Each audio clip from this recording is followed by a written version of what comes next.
Penetration of online hatred into everyday society is also facilitated by political activity. A prime example is Justice for Men and Boys and the Women Who Love Them, a British political party that registered with the Electoral Commission in February 2013. By its very nature, the reincarnation of this particular MRA community as an official political party has enabled the group, which formerly called itself the Anti-Feminism League and now goes by the acronym J4MB, to achieve a significant sweep of media coverage. From The Telegraph to BuzzFeed to The Observer, articles included quotes from the party's leader, Mike Buchanan, such as, "We hear a lot about misogyny, which is actually very rare, but a hatred of men is very commonplace. As far as the state is concerned, males are pretty much subhuman and they'll do anything they can to destroy men's lives." In his new status as a politician, Buchanan was also given free rein to opine unchallenged about the myth of the glass ceiling, stating, "Women just want to do other things with their lives.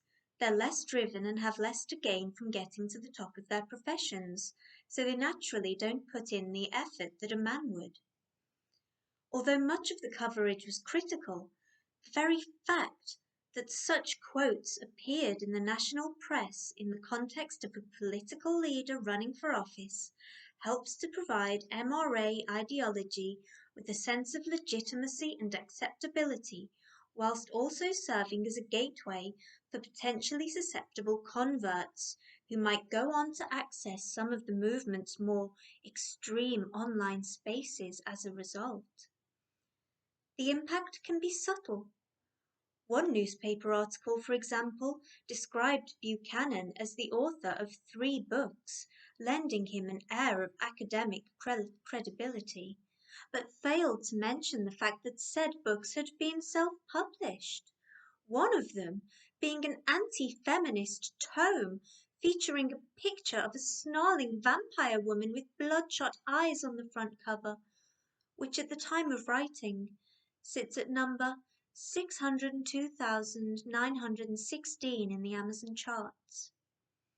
The party's YouTube channel, which it uses to record its members' radio and television appearances, features a large number of videos, including interviews with BBC Radio Kent, BBC Radio Scotland, LBC, Vanessa Feltz, Talk Radio, BBC Three Counties Radio, BBC Radio Nottingham, BBC Radio Leicester, BBC Radio Bristol, BBC Radio Ulster, ITV's This Morning, BBC's Sunday Morning Live, Victoria Derbyshire, Sky News, the BBC's flagship Daily Politics and Sunday Politics programmes, and even Turkish television, among many more. This is an enormous amount of mainstream media exposure and airtime for a party whose 2 parliamentary candidates would garner a grand total of 216 votes between them in the May 2015 general election.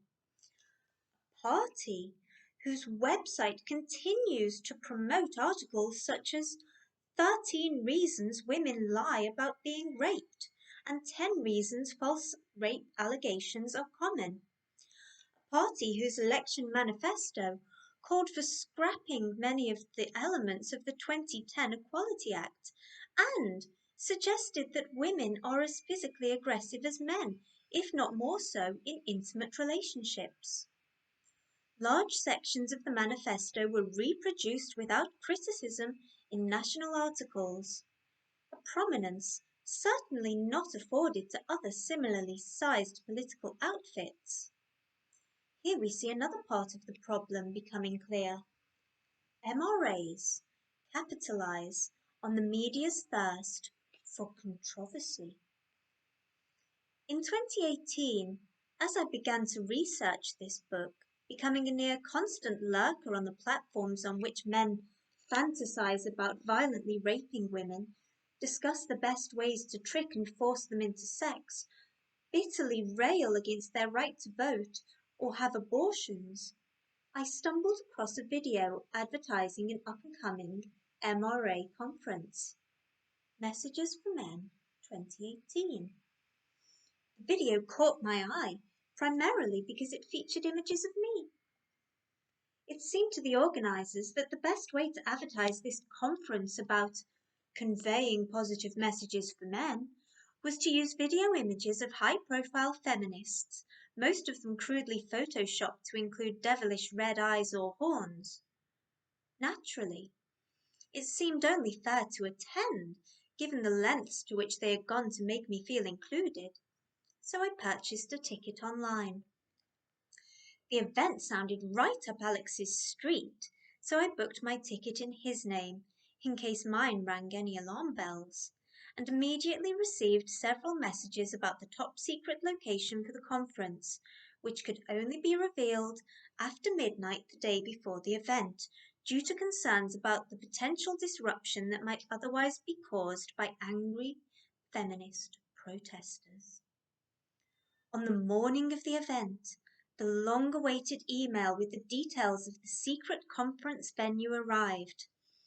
I anticipated a university venue or perhaps a generic conference space or meeting hall, but the address, which I checked twice, was for an O'Neill's pub in Chinatown, London.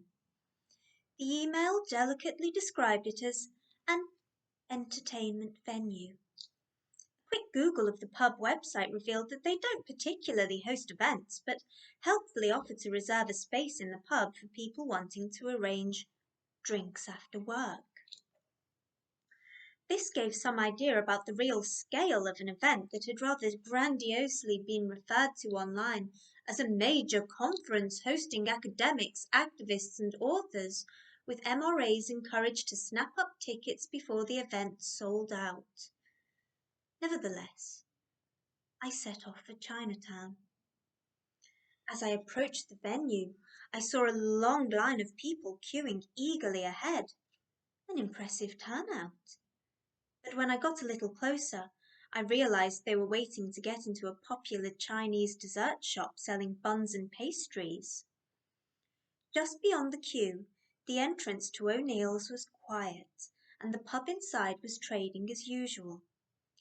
I approached several confused staff members, most of whom seemed to have no idea that any event was taking place, before one disappeared to try and find out whether conference was being held. Eventually he reappeared and directed me up two slightly sticky flights of stairs to a rather grim, low-ceilinged room with dark grey painted walls, in which some chairs had been set out facing a makeshift stage. In one corner, a Christmas tree, decorated with cheap red and silver baubles, drooped slightly to one side. As I joined the dozen or so men waiting to be admitted, my heart started to beat faster. I couldn't help wondering what overlap there might be between present company and those who had sent me graphic emails about eradicating me from the world like a dripping poison, or waiting outside my house to rape me till I begged for mercy.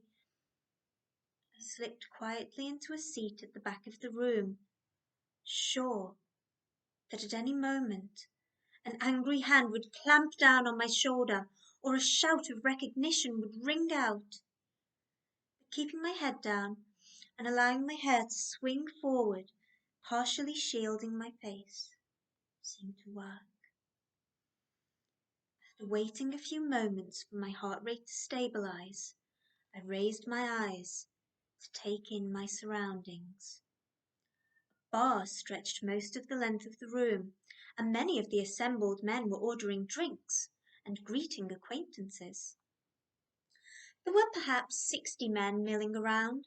I counted a handful of women, most younger than the men, and maybe 7 men of colour. There were no women of colour present. The biggest single demographic seemed to be white men in their late 50s or 60s, but there were also a number of younger men who looked to be in their late 20s or 30s. One had brought with him a child of about 10. Most of the men were well dressed, with several in smart suits and ties. I saw a man wearing a black t-shirt emblazoned with "Male Lives Matter."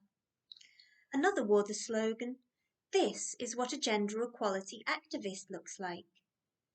The apocryphal Y-front-wearing spotty teenagers squinting at computer screens in their mother's basement were not in evidence among this group of respectable-looking attendees. They were men who would pass on the street without thinking twice. Like the other inhabitants of the manosphere, they are men. We all pass on the street. One sat down next to me and introduced himself amicably. We chatted about the area of London he'd travelled from, how it's quiet at weekends, which allows him to decompress after a busy week. He asked me politely about my own neighbourhood, and I sidestepped a couple of questions about what brought me here today, vaguely mentioning a desire to learn more about the movement. Technically true. He told me he'd attended previous events, including one in Birmingham, and found it convenient that most gatherings of this sort in the UK seem to take place in London. We exchanged a few further pleasantries before lapsing into silence. Later, he would give a speech about launching legal action against former CPS chief Alison Saunders for the crime of championing victims of sexual violence during her time in the role. A young woman took to the stage. There followed an incongruous diversion to classical mythology as she drew our attention to the conference leaflets, which featured a muscular man clad only in a loincloth, working at a fire with metal tools, surrounded by other crouching male figures. The homoerotic nature of the imagery was apparently not intentional. She explained that the image was supposed to represent Prometheus's sacrifice in defying the gods to bring fire to man. Fire, she explained, represents so many important masculine qualities. A comment about Pandora bringing all man's problems was met with appreciative sniggers. The seemingly obligatory requirement of a vague classical reference to add a sense of authenticity was duly satisfied. We were then taken on a whistle-stop tour of the year's major events, as perceived by an MRA. The Kavanaugh hearings, after which Brett Kavanaugh was confirmed as a Supreme Court justice in spite of claims he had committed sexual assault, were cast as the downfall of the Me Too movement, much to the appreciation of the crowd. But the biggest cheer by far was reserved for the announcement that both Donald Trump and his wife Melania had made statements in support of men and justice following Kavanaugh's confirmation. This struck me as the most significant moment I witnessed. Men all around me were cheering and clapping approvingly, nodding encouragingly at one another. It was the first tangible proof I had seen that the words and actions of Trump have had a direct evangelizing impact on the movements I was investigating. His statements are seized upon and held up as direct approval and encouragement for the manosphere and its ideology. The conference was small, and its attendees' arguments weak, but emerging from the pub into the bustling central London street reminded me just how real these communities are, in a way far more tangible than the easily closed tabs of the online forum hatred littering my laptop screen might suggest.